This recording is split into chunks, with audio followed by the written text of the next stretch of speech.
Hello everyone, Ferl DM here once again. And for today's video ay gagawa po ako ng kare-kareng tuwalya ng baka with a little bit of pork meat. So ayan ang ating ingredients, pinakita ko na siya isa-isa.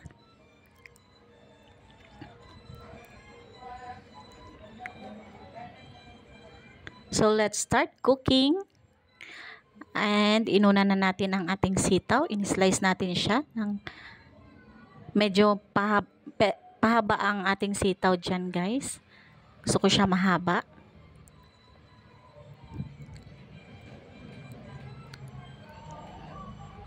So ayan, in-slice ko na, sabay-sabay na. Medyo marami-rami ang ating gulay guys. Kasi gusto ko sa kare-kare ay maraming gulay talaga siya.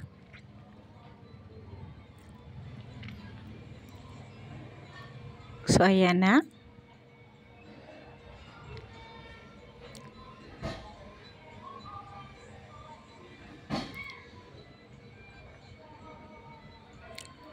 Tapos nang may slice ang ating sitaw.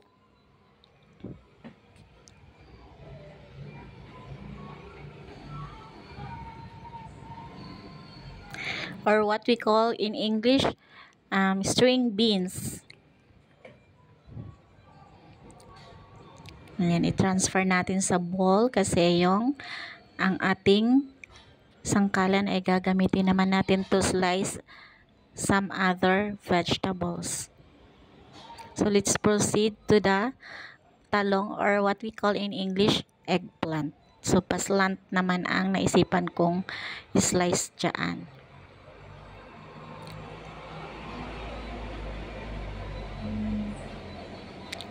Isang perasong talong lang ating kinuha guys. And then, ayan, binabad natin siya sa tubig para wag mangitim ang ating talong or eggplant. And then, ang ating white onion, cut into cubes. And then, meron din tayong sibuyas. Same lang sila na sibuyas.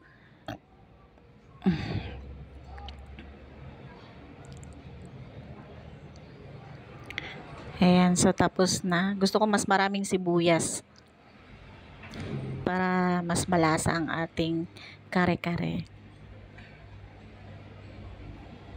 And then ang ating pechay naman, cut into half, tinanggal lang natin yung stalk. Pinaghati lang natin yung stalk and then yung kanyang dahon.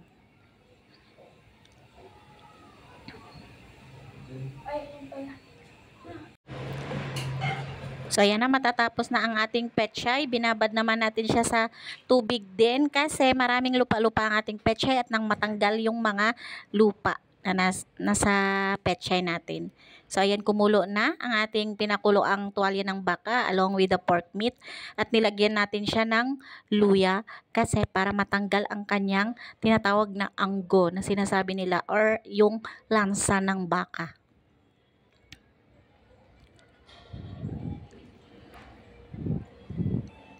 So matagal-tagal ko yan siyang pinakuluan guys. Umabot yan siya ng almost 5 hours kasi wala po tayong pressure cooker. So ang daming wala kay host. Nagluluto pero marami siyang walang gamit sa kusina. Baka naman may gusto mag-sponsor, charot lang. So ayan, nilagay na natin ang ating peanut na para sa kare-kare.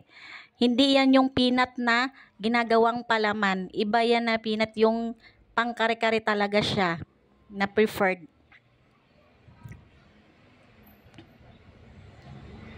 And then sinunod na rin natin ang ating sibuyas.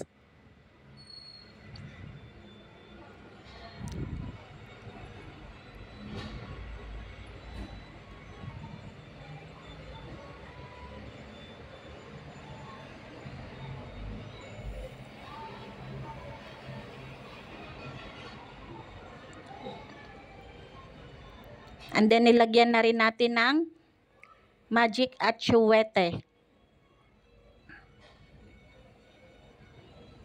Para may kulay ang ating recipe. So, gusto ko siya, ayoko na yung maputla, tingnan ng ating kare-kare, kaya nilagyan ko siya ng atsuwete.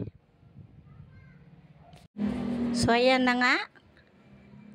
Nilagay na natin ang atsuwete, as you can see.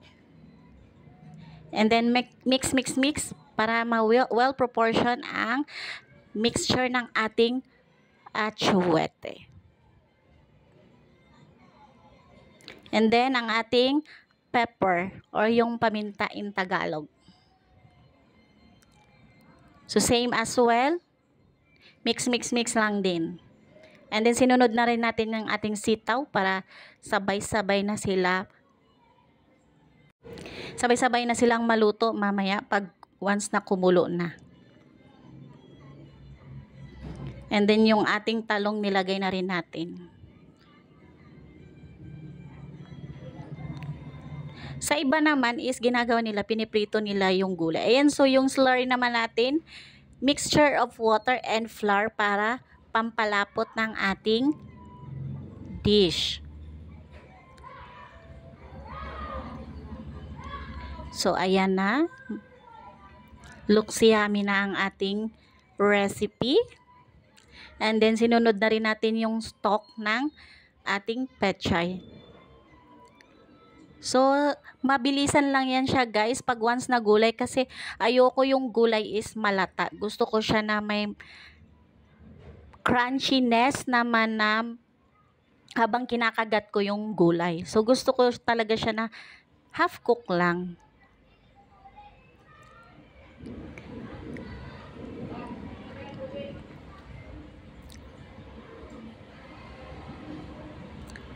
And then,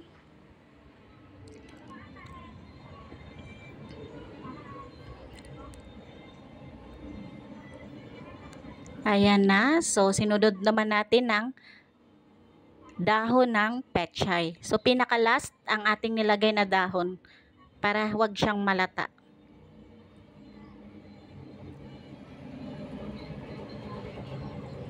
Kasi ayokong malata yung ang ating gulay. So, ayan na. Ready to serve na siya. That's it. Ganun lang kasimple gawin ang ating kare-kare. So, maraming salamat sa inyong lahat sa panunood. Don't forget to subscribe and comment to my video. Thank you guys for always supporting my channel. Bye-bye.